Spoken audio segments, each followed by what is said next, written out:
Oh, brothers and sisters, I'm here to tell you, nobody's worthy of your praise but God. I might love you, but I'm not going to worship you. I might respect you, but I'm not going to worship you. I may honor you, but I'm not going to worship you.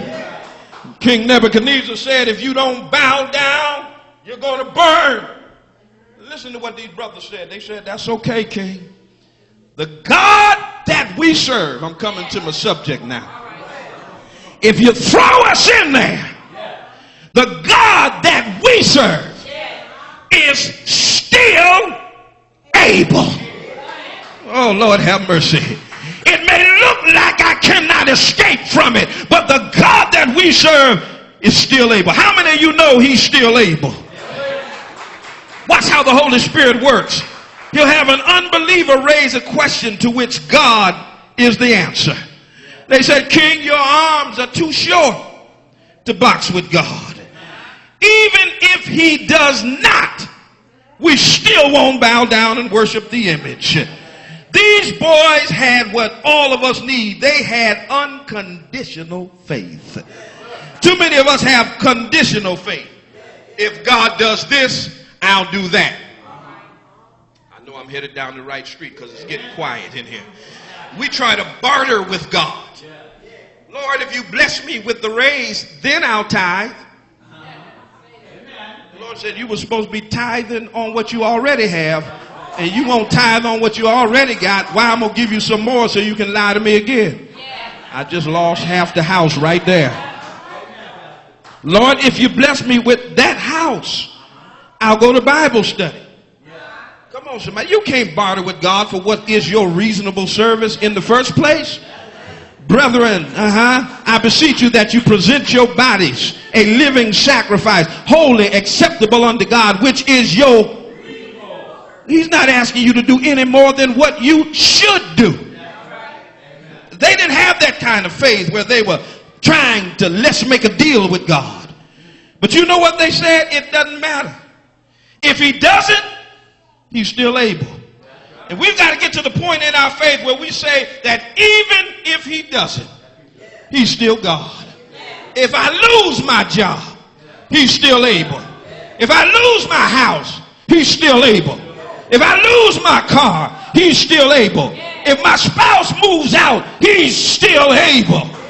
It's not a matter of if God, but I know God can. It's learning how to take God at his word.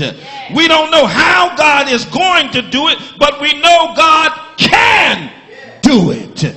There were times I didn't know how I was going to make it, but somehow God made a way. Can anybody testify to that song that said the Lord will make a way somehow? I didn't know how he was going to work it out, but somehow God worked it out.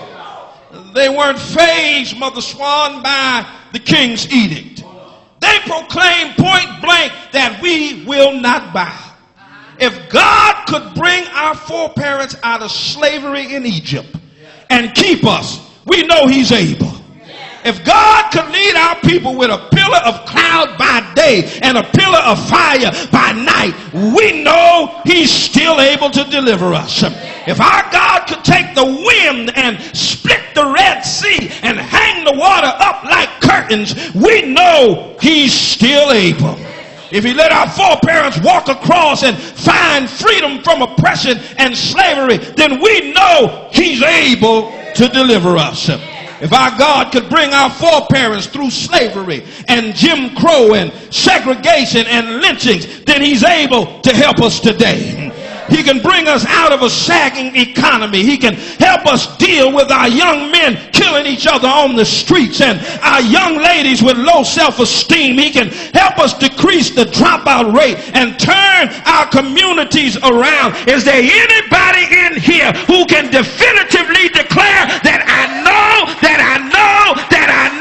that God is still able? Touch your neighbor and say he's able, he's able. He's able, he's able. I got to close here, but before I close, do I just have a few witnesses that know that he's able? Have you ever been sick, but now you're standing here right now? You're a living witness that God is able.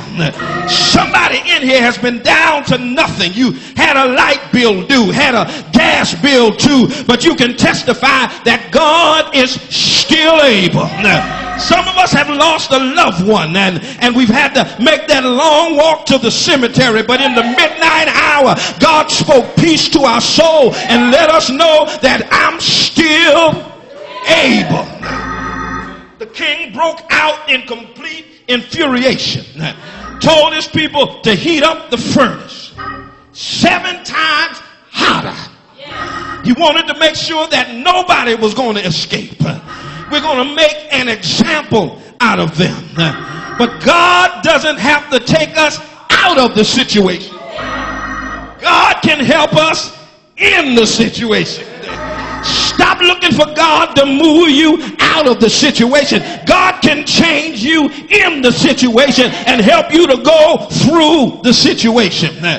God can make your test your testimony. The songwriter said, when I look back over my life, I began to think things over. I can truly say that I've been blessed. I have a testimony. Anybody in here have a testimony that he was there in my pain? He was there in my sickness. He was there in my despair. He was there in my disappointment. He was there in my triumph. He was there in my affliction. I got to close in here now, but let me tell you to remember the 3 C's that will help you in the time of trouble. First, remember your connection. Take special note of verse 17. Our God.